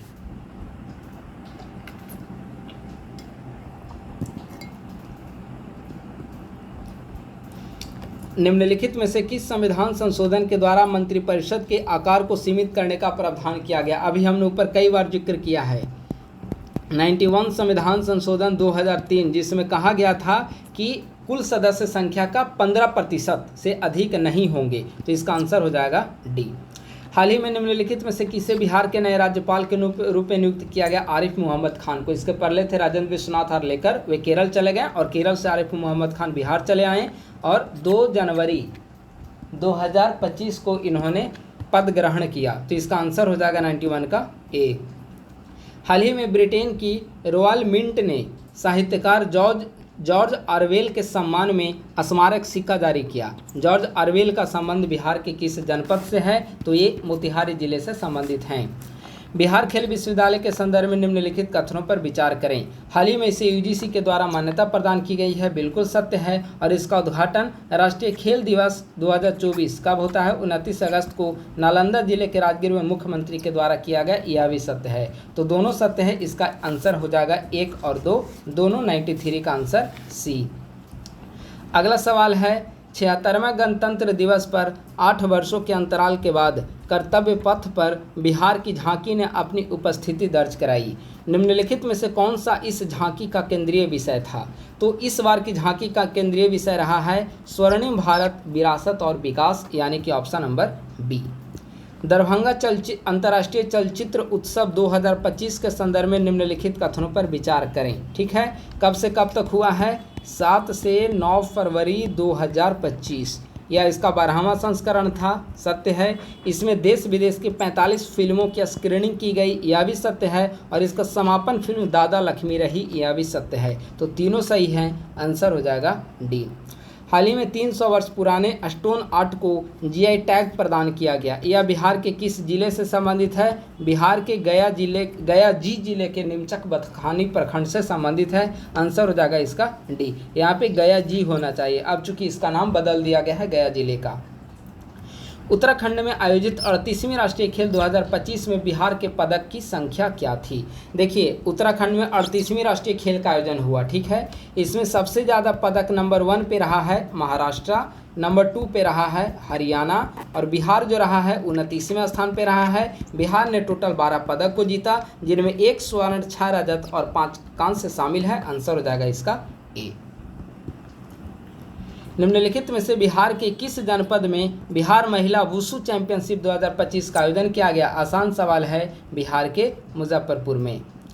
बिहार सरकार ने घरेलू हिंसा से प्रभावित महिलाओं की सहायता के लिए कितने पूर्णकालिक संरक्षण अधिकारियों की नियुक्ति का निर्णय लिया है? तो 390। हाल ही में बिहार के मुख्यमंत्री ने अपनी प्रगति यात्रा के दौरान नालंदा के किस गांव में अमृत सरोवर योजना के तहत तालाब या पार्क और डिजिटल पुस्तकालय का उद्घाटन किया? आंसर हो जाएगा नानंद गांव।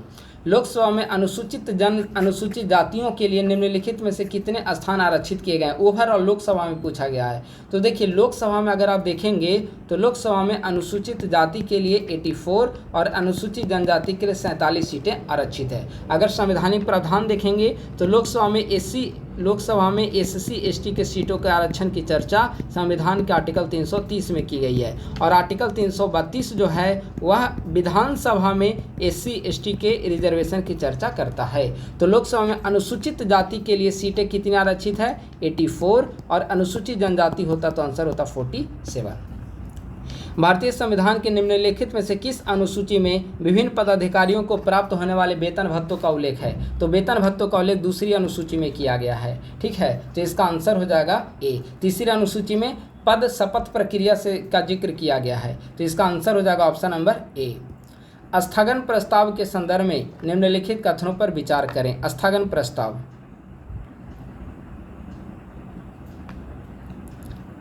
यह केंद्रीय सरकार के कार्यकारण अथवा असफलता से संबंधित होता है। बिल्कुल सही है और इसे राज्यसभा में प्रस्तुत नहीं किया जाता है, यह भी सही है। अब समझिए कि आखिर स्थगन प्रस्ताव होता क्या है। कोई महत्वपूर्ण लोक महत्व का विषय हो और उस पर तुरंत चर्चा करना जरूरी हो तो स्थगन प्रस्ताव सदस्यों के द्वारा लाया जाता है। इसको लाने के लिए लोकसभा के 50 सदस्यों की सहमति होना आवश्यक है और यह उस स्थिति में लाया जाता है जब केंद्र सरकार की असफलता से संबंधित कोई बहुत बड़ा मैटर हो, ठीक है। और इसे लोकसभा में सिर्फ लाया जाएगा, राज्यसभा में नहीं, ठीक है। तो इसका आंसर हो जाएगा, दोनों सही है, सी। अल्प सूचना के प्रश्न के संदर्भ में निम्नलिखित कथनों पर विचार करें। ये प्रश्न अविलंबनीय लोक महत्व से संबंधित होते हैं, सत्य है। इन प्रश्नों का मौखिक उत्तर दिया जाता है, यह भी सत्य है। और इस पे अनुपूरक प्रश्न नहीं पूछे जाते हैं, गलत है। इस पे अनुपूरक प्रश्न भी पूछे जाते हैं। तो ए और बी दोनों सत्य है। आंसर हो जाएगा 104 का बी। 105 विधान परिषद के संदर्भ में निम्नलिखित कथनों पर विचार करें। विधान परिषद, इसकी सदस्य संख्या विधानसभा की सदस्य संख्या के आधे से अधिक नहीं होगी। देखिए, विधान परिषद में अभी हम लोग आगे जिक्र किया था ऊपर में कि न्यूनतम सदस्य इसकी 40 और अधिकतम सदस्य विधानसभा का 1/3 होने चाहिए। तो एक आधे से अधिक नहीं होगी, गलत है। परिषद के 1/12 सदस्य राज्यपाल के द्वारा मनोनीत होंगे, गलत है। 1/6 सदस्य मनोनीत होंगे, यानी कि न तो एक सही और नहीं 2 सही है। निम्नलिखित में से कौन मुख्य सूचना आयुक्त की नियुक्ति के लिए गठित समिति में शामिल होता है? बहुत महत्वपूर्ण सवाल है। मुख्य सूचना आयुक्त, तो मुख्य सूचना आयुक्त में प्रधानमंत्री होंगे, लोकसभा विपक्ष का नेता होंगे और प्रधानमंत्री के द्वारा नाम निर्दिष्ट एक कैबिनेट मंत्री भी शामिल होंगे। तो ये 3 होंगे, 1, 4 और 7। आंसर हो जाएगा इसका बी। नीचे 2 कथन दिए गए हैं, अभिकथन ए और कारण आर। मुख्यमंत्री राज्य मंत्रिपरिषद के किसी भी मंत्री को बर्खास्त कर सकता है, गलत। मुख्यमंत्री बर्खास्त नहीं कर सकता। मुख्यमंत्री राज्यपाल को सलाह देगा और राज्यपाल बर्खास्त करने का कार्य राज्यपाल को है, ठीक है। मुख्यमंत्री जो है वह राज्यपाल को सलाह देगा, राज्यपाल फिर उसके आधार पर मंत्रियों की नियुक्ति, उनके बीच कार्यों का बंटवारा, उनको पद से च्युत करने का अधिकार, ये सब राज्यपाल का है। तो पहला स्टेटमेंट गलत है। दूसरा, मुख्यमंत्री राज्य मंत्रिपरिषद का मुखिया होता है, बिल्कुल सही है। तो ए गलत है और आर सत्य है। अगला सवाल है, भारतीय संविधान के निम्नलिखित में से किस अनुच्छेद में राष्ट्रपति के विशेष अभिभाषण, दोनों सदनों में विशेष अभिभाषण का जिक्र किया गया? तो आर्टिकल 87 में विशेष अभिभाषण की चर्चा की गई है। निम्नलिखित में से कौन सा भारतीय संविधान की प्रस्तावना में उल्लिखित पदों का सही क्रम है? पदों का सही क्रम बताना है। तो आप पढ़ेंगे प्रस्तावना, तो हम भारत के लोग भारत को एक संपूर्ण प्रभुत्व संपन्न समाजवादी पंथनिरपेक्ष लोकतंत्रात्मक गणराज्य बनाने के लिए इसका जिक्र है। तो इसका आंसर हो जाएगा इसका बी। उच्चतम न्यायालय के मुख्य न्यायाधीश के संदर्भ में कौन सा कथन सही नहीं है? चीफ जस्टिस ऑफ इंडिया के संदर्भ में कौन सा कथन गलत है?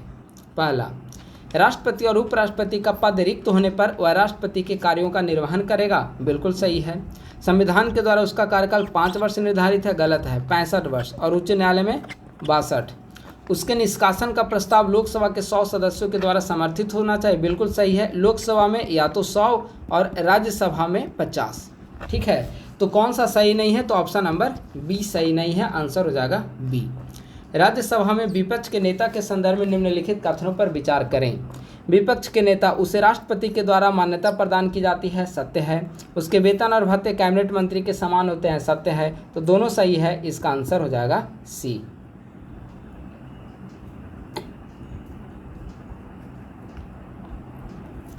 अधीनस्थ न्यायालय के संदर्भ में निम्नलिखित कथनों पर विचार करें। अधीनस्थ न्यायालय, अधीनस्थ न्यायालय आप जानते हैं भारतीय संविधान के भाग 6 आर्टिकल 233 से 237, ठीक है।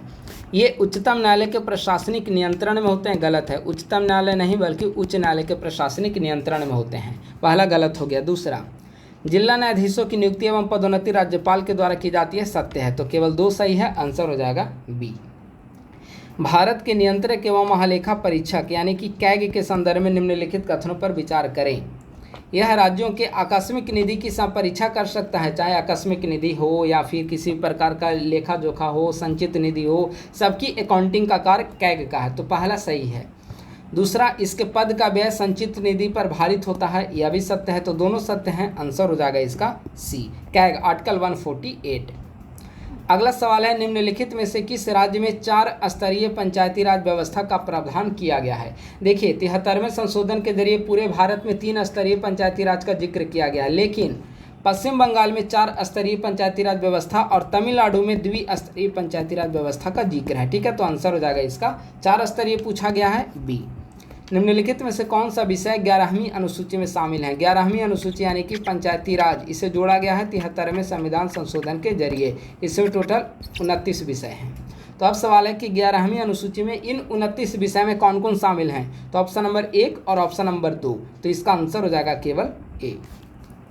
अगला सवाल है, निम्नलिखित में से कौन सा अधिकार भारतीय नागरिकों के साथ गैर नागरिकों को भी प्राप्त है? भारतीय नागरिकों के साथ गैर नागरिकों को, पहले आप लोग यह समझिए कि सिर्फ भारतीय नागरिकों को प्राप्त कौन कौन से अधिकार हैं। सिर्फ भारतीय नागरिक, तो आर्टिकल 15, 16, 19, 29 एवं 30 इतने अधिकार जो हैं सिर्फ भारतीयों को प्रदान किए गए हैं। भारतीयों के साथ साथ गैर भारतीयों को, इसके अलावा आर्टिकल 14 है, गैर भारतीयों को मिला हुआ है, ठीक है। जो भी यहाँ पे पॉइंट आपके बच गए हैं, तो इसका आंसर में देखिए, यह हो गया 16, यह हो गया 15, यह हो गया 29, 30। तो ये तो सिर्फ भारतीयों को प्राप्त है, लेकिन सवाल है कि भारतीयों के साथ साथ गैर भारतीयों को। तो इसका आंसर हो जाएगा ऑप्शन नंबर ए, क्योंकि यह आर्टिकल 14 से संबंधित है।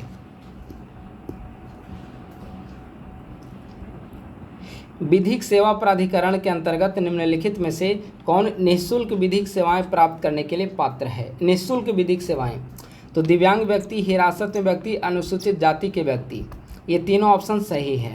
वे व्यक्ति जिनकी वार्षिक आय 2 लाख से कम है, यह गलत है। तो 1 और 2 ये सही है, इसका आंसर हो जाएगा सी। संविधान में निम्नलिखित में से किस अनुच्छेद के अंतर्गत वार्षिक वित्तीय विवरण से संबंधित उपबंध है? बहुत आसान सवाल है, आप लोग इसका आंसर बताइए। वार्षिक वित्तीय विवरण अर्थात बजट किस आर्टिकल के तहत? केंद्र का होगा तो आर्टिकल 112, राज्य का होगा तो आर्टिकल 202, ठीक है। तो इसका आंसर हो जाएगा बी। अन्य ऑप्शन देख लें तो आर्टिकल 110 यह धन विधेयक से संबंधित है, आर्टिकल 114 विनियोग विधेयक से संबंधित है, और आर्टिकल 116 लेखानुदान बजट से संबंधित है, ठीक है। निम्नलिखित में से किस अनुच्छेद में प्रावधान किया गया है कि उच्चतम न्यायालय के द्वारा घोषित विधि सभी न्यायालयों पर बाध्यकारी होगी? तो देखिए, भारतीय संविधान में आर्टिकल 141 में स्पष्ट रूप से कहा गया है कि उच्चतम न्यायालय के द्वारा घोषित विधि अन्य सभी न्यायालयों पर बाध्यकारी होगी। तो आर्टिकल 143 इसका करेक्ट आंसर है। आर्टिकल 358 के संदर्भ में निम्नलिखित कथनों में से कौन सा कथन सही है? सही कथन को बताना है। आर्टिकल 358, देखिए आर्टिकल 358 में कहा गया है कि आर्टिकल 19 स्वतः निलंबित हो जाएगा। अगर राष्ट्रीय आपातकाल 352 के तहत लगा हो तो आर्टिकल 19 स्वतः निलंबित हो जाएगा। और आर्टिकल 359 में कहा गया है कि आर्टिकल 20 एवं 21 को निलंबित नहीं किया जा सकता है। ठीक है, तो इसका करेक्ट आंसर क्या हो जाएगा? Option number 2। अगला सवाल है, निम्नलिखित पदाधिकारियों को वरीयता अनुक्रम में व्यवस्थित करना है तथा नीचे दिए गए कूट का प्रयोग करके सही उत्तर को चुनना है। वरीयता अनुक्रम में, तो वरीयता अपक्रम अगर इसको देखेंगे तो सबसे पहले ये चारों में लोकसभा अध्यक्ष आएंगे, उसके बाद भारत रत्न से सम्मानित व्यक्ति, उसके बाद तीसरे नंबर पर आएंगे उच्चतम न्यायालय के न्यायाधीश और चौथे नंबर पर आएंगे कैग। तो 1 2 4 3 इसका आंसर हो जाएगा सी। निम्नलिखित में से कौन से भारतीय संविधान के अनुच्छेद 13 के अंतर्गत विधि शब्द के अंतर्गत समाहित हैं? राज्यपाल के द्वारा पारित अध्यादेश, बिल्कुल, क्योंकि अभी कानून बनता है। वैधानिक प्राधिकरण के द्वारा जारी अधिसूचना सत्य है। केंद्र सरकार के द्वारा बनाए गए नियम सत्य है। जनजातीय समाज की प्रथा सत्य है। संवैधानिक संशोधन गलत है। यह विधि के अंतर्गत नहीं आता। तो आंसर हो जाएगा इसका 1 2 3 4। 1 2 3 4 ऑप्शन है इसका डी। निम्नलिखित में से कौन सा धन विधेयक की परिभाषा में नहीं है? धन विधेयक की परिभाषा में निम्नलिखित में से कौन सा नहीं है? तो इसका ऑप्शन नंबर ए देखिए। ऑप्शन नंबर ए में है कि किसी स्थानीय प्राधिकारी के द्वारा कर का अधिरोपण, उत्साधन और परिहार। यह गलत है, क्योंकि धन विधेयक की परिभाषा में ये 3 वर्ड शामिल नहीं है। कर का अधिरोपण, उत्साधन और परिहार सिर्फ इसका जिक्र है, लेकिन यहाँ पर स्थानीय प्राधिकारी के द्वारा, तो यह गलत हो जाएगा। राज्य के महाधिवक्ता, आर्टिकल 165, राज्य के महाधिवक्ता के वेतन और भत्ते किसके द्वारा निर्धारित किए जाएंगे? तो यह इसका पारिश्रमिक निर्धारित, इसका कोई वेतन वगैरह नहीं होता, पारिश्रमिक होता है। और पारिश्रमिक निर्धारण का अधिकार जो है महाधिवक्ता से संबंधित राज्यपाल को है। आंसर हो जाएगा इसका डी। Justice A.N. मुल्ला समिति किस विषय से संबंधित है? कोई ज़्यादा महत्वपूर्ण नहीं है, लेकिन जस्टिस A.N. मुल्ला समिति जेल सुधार से संबंधित है। 1983 में गठन हुआ था। विनियोग विधेयक के संदर्भ में निम्नलिखित कथनों पर विचार करें, कौन सा कथन सही है उसे बताना है। विनियोग विधेयक, भारतीय संविधान में आर्टिकल 114 विनियोग विधेयक। सभी विनियोग विधेयक धन विधेयक होंगे, बिल्कुल सत्य है। इन्हें केवल लोकसभा पूरा स्थापित किया जाता है, यह भी सत्य है, क्योंकि जब धन विधेयक हो गया तो आप जानते हैं कि धन विधेयक को लोकसभा में ही लाया जा सकता है। तो 1 और 2 दोनों सत्य है। अगला सवाल है, भारतीय संविधान के निम्नलिखित में से किस अनुच्छेद में जीएसटी काउंसिल का उपबंध किया गया है? तो अभी हमने ऊपर डिस्कस किया था सेकंड पेज में। तो GST council article 279A, GST council, इसका अध्यक्ष कौन होगा? केंद्रीय वित्त मंत्री जीएसटी काउंसिल के अध्यक्ष होंगे। इसका आंसर हो जाएगा ऑप्शन नंबर बी। भारत के उपराष्ट्रपति को पदच्युत करने वाला प्रस्ताव किस सदन में प्रस्तुत किया जाएगा? तो राज्यसभा के द्वारा बहुमत और लोकसभा में सहमति से पारित प्रस्ताव के द्वारा उपराष्ट्रपति को पदच्युत किया जाता है। आंसर हो जाएगा इसका बी। निम्नलिखित में से कौन सा अनुच्छेद उच्चतम न्यायालय को अभिलेख न्यायालय की शक्तियां प्रदान करता है? तो उच्चतम न्यायालय को अभिलेख न्यायालय की शक्तियां आर्टिकल 129। आर्टिकल 127 में क्या है? 127 में तदर्थ न्यायाधीशों की नियुक्ति की चर्चा है। आर्टिकल 131 मूल अधिकार की चर्चा है। आर्टिकल 138 एससी के क्षेत्राधिकार के विस्तार से संबंधित है। आर्टिकल 129 अभिलेख न्यायालय से संबंधित है। आंसर हो जाएगा बी। निम्नलिखित में से कौन सी भारतीय संविधान की एकात्मक विशेषता है? एकात्मक, संघात्मक और एकात्मक, ठीक है। तो एकात्मक विशेषता है एकल संविधान। इसका आंसर हो जाएगा सी। अगला सवाल है, राज्यपाल के द्वारा राष्ट्रपति के विचारार्थ विधेयक को सुरक्षित रखने का प्रावधान किस देश से गृहीत किया गया है? ठीक है, तो देखिए, अगर आपको ऐसा याद नहीं हो तो कैसे ट्रिक लगाएं। राज्यपाल के द्वारा राष्ट्रपति के विचारार्थ सुरक्षित रखने का अधिकार, यह क्या है? तो केंद्र की ओर ज़्यादा शक्तियों की चर्चा कर रहा है, क्योंकि राज्य का विधेयक होगा, राज्यपाल के द्वारा सहमति देना चाहिए, लेकिन वह आरक्षित रख रहा है सेंटर के लिए, यानी कि केंद्र की तरफ शक्तियाँ ज़्यादा झुकी हुई है। और यह हमारे यहाँ प्रावधान लिया गया है कनाडा से, ठीक है। कनाडा से संघात्मक व्यवस्था, लेकिन शक्तियाँ केंद्र की ओर झुकी हुई है। तो इसका आंसर हो जाएगा ऑप्शन नंबर सी। निम्नलिखित में से किस प्रक्रिया के द्वारा लोकसभा अध्यक्ष को पदच्युत किया जाता है? तो लोकसभा अध्यक्ष को लोकसभा सदस्यों के बहुमत से पारित संकल्प के द्वारा हटाया जाता है। आंसर हो जाएगा इसका बी। निम्नलिखित में से कौन संविधान सभा की एकमात्र दलित महिला सदस्य थी? बहुत महत्वपूर्ण सवाल है। संविधान सभा में टोटल 15 महिला सदस्य थी, जिनमें से एकमात्र दलित महिला दक्षिणायनी वेलायुध, और यह संविधान सभा की सबसे युवा सदस्य भी थी। ठीक है, तो इसका आंसर हो जाएगा ऑप्शन नंबर डी। एक और बहुत इंटरेस्टिंग बात है कि डॉक्टर मुथुलक्ष्मी रेड्डी जो है भारत की पहली महिला विधायक बनी है, भारत की पहली महिला विधायक। तो अपने आप में काफ़ी इंपॉर्टेंट सवाल हो जाता है। ठीक है, इसका आंसर हो जाएगा option number D. Vidhan Parishad के संदर्भ में निम्नलिखित कथनों पर विचार करें। यह किसी साधारण विधेयक को अधिकतम 3 माह तक रोक सकती है। गलत है। अधिकतम 3 माह को फिर वापस करेगा, फिर वापस करके विधानसभा उसे भेजेगा, तो 1 महीना के अंदर उसे पारित करना चाहिए, यानी कि 4 महीने की डिलेइंग पावर उसे प्राप्त है, 3 महीने नहीं। गलत हो गया। इसके द्वारा अनुदान की मांग पर मतदान नहीं किया जाता है। बिल्कुल सही है। या राज्यपाल के क्रियाकलापों की आलोचना कर सकती है। बिल्कुल कर सकती है। तो 2 और 3 सत्य है, पहला असत्य है। आंसर हो जाएगा इसका सी। संसद के किसी सदस्य के अनुच्छेद 102 में वर्णित निर्हता के संदर्भ में अंतिम विनिश्चय किसके द्वारा किया जाता है? तो चुनाव आयोग के परामर्श पर राष्ट्रपति के द्वारा अंतिम निर्णय लिया जाता है। आंसर हो जाएगा इसका डी। निम्नलिखित में से किस संविधान संशोधन के द्वारा मतदान की उम्र को घटाकर 21 वर्ष किया गया? 21 वर्ष से घटाकर 18 वर्ष किया गया। तो 61वां संविधान संशोधन 1989 के जरिए। आंसर हो जाएगा इसका ए। सहकारी समिति के संदर्भ में निम्नलिखित कथनों पर विचार करें। सहकारी समिति का गठन एक मौलिक अधिकार है। बिल्कुल सत्य है। संविधान के आर्टिकल 19 का ग देखिए, सहकारी समिति से संबंधित प्रावधान करता है, और आर्टिकल 19 मूल अधिकार का हिस्सा है, स्वतंत्रता के अधिकार के तहत। दूसरा ऑप्शन है 97वां संविधान संशोधन के द्वारा सहकारी समितियों को संवैधानिक सुरक्षा प्रदान किया गया। यह भी सत्य है। 97वां संविधान संशोधन 2011 में आया है, तो दोनों सत्य है। आंसर हो जाएगा सी। राष्ट्रपति और उपराष्ट्रपति के निर्वाचन संबंधी विवाद पर निर्णय की अधिकारिता निम्नलिखित में से किसे प्राप्त है? तो उच्चतम न्यायालय जो है राष्ट्रपति और उपराष्ट्रपति के निर्वाचन संबंधी विवाद पर निर्णय करता है। आंसर हो जाएगा इसका सी। लोकसभा अध्यक्ष के संदर्भ में निम्नलिखित कथनों पर विचार करें। पहला, अध्यक्ष को हटाने के लिए संकल्प विचाराधीन रहने पर उसे सदन की कार्यवाहियों में भाग लेने एवं मत देने का अधिकार होता है। बिल्कुल सत्य है। अध्यक्ष के अनुसूची 10 के अंतर्गत लिए गए निर्णय को न्यायपालिका में चुनौती नहीं दी जा सकती। गलत है। कि हो तो होलोहनवाद अभी हमने बताया था ऊपर, कि हो तो होलोहनवाद, उसमें पीठाधीश के निर्णय को चुनौती दी जा सकती है, तो दूसरा गलत हो गया। तो आंसर हो जाएगा इसका ए। अगला सवाल है, निम्नलिखित में से किस कार्य का संपादन चुनाव आयोग के द्वारा नहीं किया जाता है? तो चुनाव आयोग के द्वारा चुनाव क्षेत्रों का निर्धारण किया जाता है, चुनाव चिन्ह विवाद का समाधान किया जाता है, और दलों की नीति के प्रचार से संबंधी उसकी सूची तैयार की जाती है। लेकिन ऑप्शन नंबर सी देखिए, उपराष्ट्रपति के चुनाव संबंधी विवाद पर संसद को परामर्श नहीं। उपराष्ट्रपति का चुनाव संबंधी विवाद होता है, तो इसका निर्धारण सर्वोच्च न्यायालय के द्वारा ही किया जाता है। तो इसका आंसर हो जाएगा ऑप्शन नंबर सी, जो कि गलत है। अगला सवाल है 10 लास्ट करेंट अफेयर से संबंधित सवाल हैं। ऑस्ट्रेलियन ओपन टेनिस टूर्नामेंट 2025 में महिला एकल खिताब की विजेता कौन है निम्नलिखित में से? तो मैडिसन कीज। भारत और जापान के मध्य आयोजित होने वाला सैन्य अभ्यास धर्म गार्जियन कहाँ पर संपन्न हुआ? तो माउंट फूजी जापान में। अमेरिकी राष्ट्रपति डोनाल्ड ट्रंप ने उत्तर अमेरिका की सबसे ऊंची चोटी पर्वत का नाम बदलकर, सबसे ऊंची पर्वत चोटी का नाम बदलकर क्या कर दिया है? तो माउंट मैकिनले। हाल ही में WHO के द्वारा किस देश को मलेरिया मुक्त घोषित किया गया? तो हाल ही में WHO के द्वारा जॉर्जिया को मलेरिया मुक्त घोषित किया गया है।